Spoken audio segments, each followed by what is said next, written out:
Қайырлы күн достар, менің каналыма қош келдіңіздер. Бүгін сіздермен өте дәмді етті бәліш дайындайтын боламыз.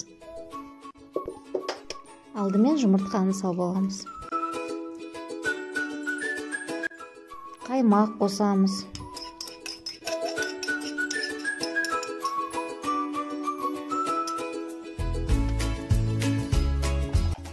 Жарты ас қасық тұз қосамыз.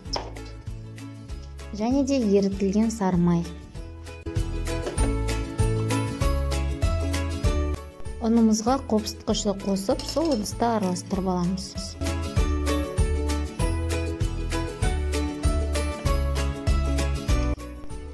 Енді барлығын жақсылап араластырамыз.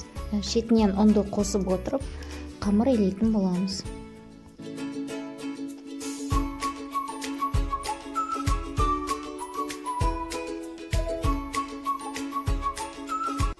Қамырымыздың ұзақ илеудің қажеті жоқ, ол кішкене жабысқақтай болу қажет. Енді жарты сағатқа тоңазытқышқа саламыз. Енді салмамызды жасаймыз. Қазанға кішкене май құйып қыздырамыз. Қызған майға енді тартылған етті салдым. Ұсақтап туралған жуа салып, біраз араластырып қуырамыз.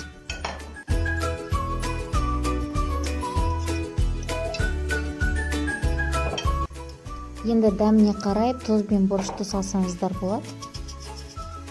Соңынан картоп салып, қақпағын жауып, біраз қуырдым.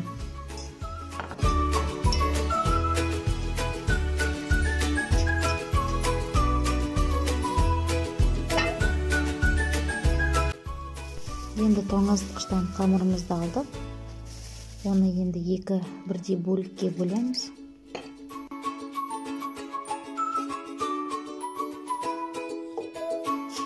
Енді қамырымызды жұқа етіп жаямыз.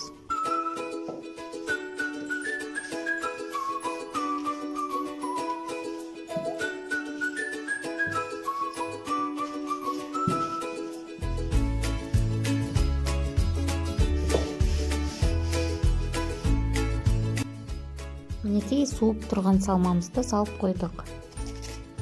Енді бетін жауатын қамырымызды дайындап аламыз. Бұны да жұқа етіп жаямыз.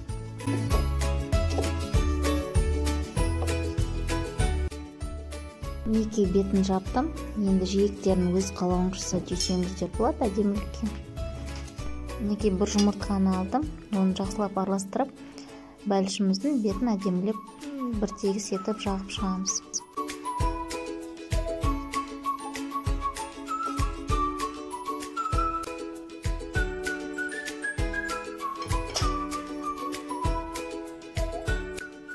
Енді алдын ала қызып тұрған пеште 180 градус 30-40 минут пісіріп аламыз.